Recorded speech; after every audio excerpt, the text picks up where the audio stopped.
ओम विघ्नेश्वराय वरदाय सुरप्रियाय लंबोदराय सकलाय जगद्दिदाय नारायणाय स्तुतियज्ञ विभूषिताय गौरी सुताय गणनाथ नमो नमस्ते।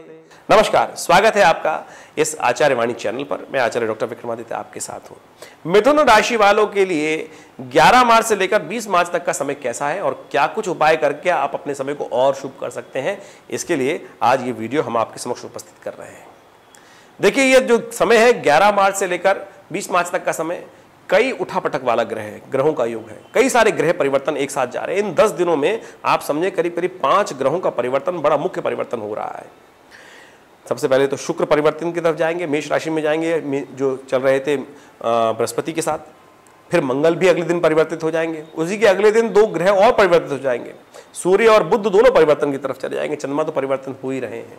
तो ये सारे जो परिवर्तन है कई प्रकार के योग बनाने वाले हैं। आपके लिए कैसा रहेगा समय, ये आप समझ लीजिए।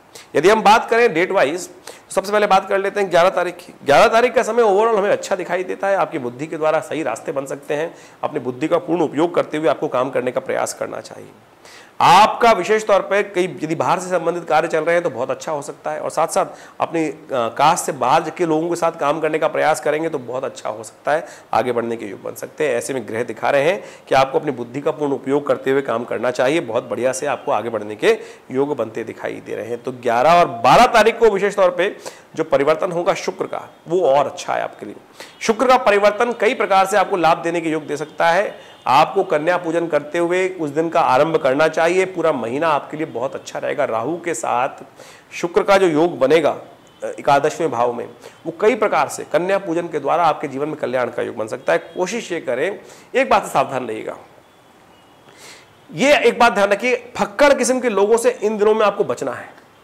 कई लोग होते हैं ना, कई बिल्कुल जिनका कोई दीन ईमान ही नहीं है, कभी कहीं आज कहीं और कहीं कुछ और, ऐसे विचार वाले लोग जो है वो इन दिनों में आपको परेशान में डाल सकते हैं। तो आप सावधान होकर काम कीजिएगा।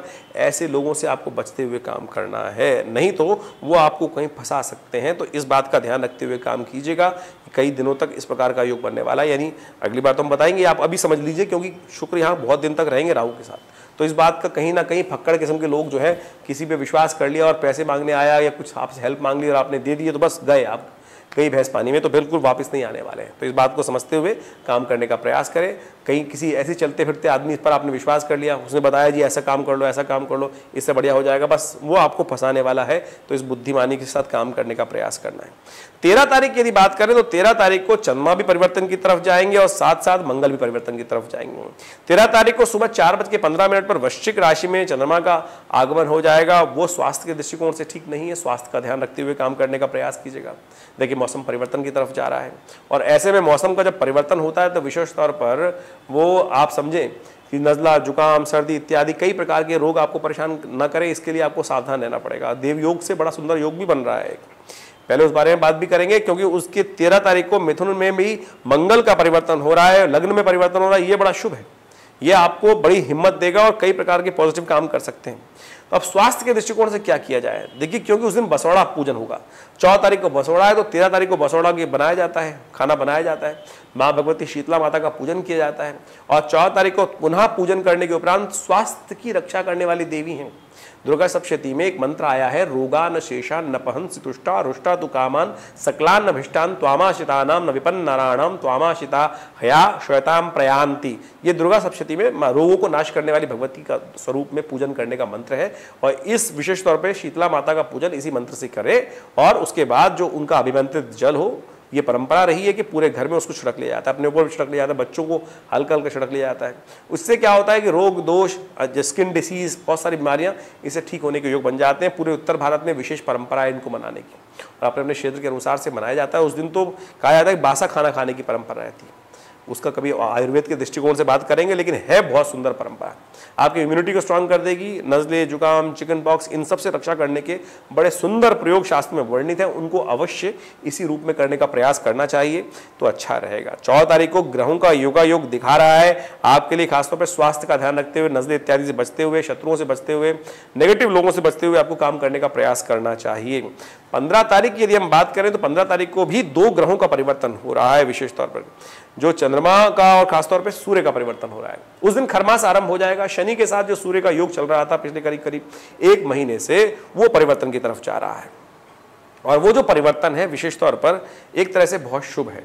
शनि महाराज भाग्य में आके बैठ गए हैं आपके लिए, भाग्य में बहुत अच्छे योग बनाने वाले हैं, उन्नति के योग बनाने वाले हैं। लेकिन धीरे धीरे, देखिए धीरे धीरे होता है सब कुछ, एकदम नहीं होता है। सूर्य ने वहां आकर थोड़ा स्लो कर दिया था, अंतर्द्वंद उत्पन्न कर दिया था, अब चलेगा सूर्य आगे, चिंता मत करिए। सूर्य का परिवर्तन हो गया, वैसे तो खरमास हो गया, कहा जाता है इन दिनों में शुभ कार्य नहीं करना चाहिए, लेकिन भाग्य आपका पूरी तरह से अब चार्ज हो गया है। सूर्य के आगे निकल जाने के बाद शनि महाराज अपनी पूर्ण शक्ति में आ गए हैं, उदय हो चुके हैं और बहुत बढ़िया तरीके से आपको हर क्षेत्र में लाभ देने के योग दिखाने वाले हैं। और जो कार्य करेंगे वो पैर गड़ा कर करेंगे, यानी पैर गड़ा के मतलब बिल्कुल फिसलने नहीं देंगे। तो शनि धीरे धीरे है लेकिन देगा बहुत बढ़िया तरीके से, चिंता ना करें। इसलिए अपनी चाल में मस्त होकर काम करने का आपको प्रयास करना चाहिए। धीरे धीरे आपके पास बहुत बढ़िया समय आने के योग बनने वाले हैं, तो आगे बढ़ते हुए काम करने का आपको प्रयास करना चाहिए। अब हम 16 तारीख को भी यदि बात करें तो 16 तारीख का ग्रहों का योगा योग जो है वो भी इसी तरफ आपको ले जाता दिखाई दे रहा है कि आप अपनी चाल में मस्त रहते हुए काम करने का प्रयास कीजिएगा। बहुत बढ़िया तरीके से आपको उसका लाभ मिल सकता है और आपका वर्चस्व भी बढ़ने के योग दिखाई देते हैं।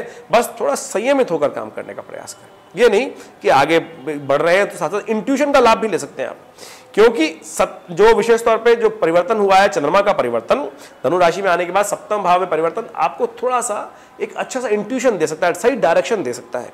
भाग्य भी सही है, डायरेक्शन भी ठीक मिल जाए, अपने मन को समझ लीजिएगा, आपका मन गलत तरफ नहीं ले जाएगा आपको। ऐसे में डायरेक्शन बिल्कुल ठीक मिलेगी। जो विचार आ रहा है उसका उपयोग करते हुए, उस इंट्यूशन का प्रयोग करते हुए यदि आप सही डायरेक्शन पे चल दिए तो बहुत बढ़िया तरीके से 16-17 में बहुत अच्छे से आगे बढ़, 15-16 में बहुत अच्छे से आगे बढ़ने के योग बना सकते हैं। तो बुद्धि के साथ इस क्षेत्र में काम करने का प्रयास करना चाहिए। 17 मार्च को चंद्रमा जो मकर राशि में चले जाएंगे। चंद्रमा का मकर राशि में जाना आपकी राशि के अनुसार से थोड़ा ढीला रहेगा, समय थोड़ा ढीला रहेगा, इसलिए रिस्क वाले काम ना करें, बेकार रिस्क से बचते हुए काम करें, बेकार किसी से भिड़ंत ना करें, इस बात का भी ध्यान रखते हुए काम करना है। सूर्य वैसे ही आपके मान सम्मान वाले स्थान में चले गए, बृहस्पति वहाँ चल रहे हैं, अभी अस्त नहीं किया है, लेकिन फिर भी वहाँ जाने के कारण से मान सम्मान पर कुछ कष्ट पहुँच सकता है, तो उससे बचते हुए आपको काम करने का प्रयास करना चाहिए। सावधान रहते हुए फूक फूक कर कदम करने का प्रयास करना चाहिए। 19 मार्च को विशेष तौर पर यदि हम बात करें तो चंद्रमा का परिवर्तन कुंभ में हो जाएगा। शनि वहाँ ऑलरेडी चल रहे हैं भाग्य में और चंद्रमा भी वहाँ चले जाएंगे। अंतःकरण और मन एक साथ होकर बहुत बढ़िया सा योग बनाएगा और उस दिनों आप अपने भाग्य के द्वारा बहुत अच्छे से लाभ ले सकते हैं। तो सही डायरेक्शन में काम होगा, बहुत अच्छे से आगे बढ़ने के योग बनेंगे। तो आप कोशिश ये करें एक काम और कर लें, क्योंकि उस दिन प्रदोष भी है, तो भगवान शिव का विशेष तौर पर पूजन करें, ओम नमः शिवाय का जप करें और हो सके तो कुछ एक काम और कर लीजिए, आपको लाभ प्राप्त हो सकता है और बढ़िया से योग बन सकते हैं। उस दिन रविवार का सुंदर अवसर है, गेहूं का दान कीजिए, भगवान सूर्य को अर्घ भी दे दीजिए क्योंकि सूर्य भी अनुकूल हो जाएंगे। तो ये 2-3 उपाय जो बताए हैं इसके अनुसार से करने का प्रयास कीजिए, आपके कष्टों को दूर करने का योग बन सकता है।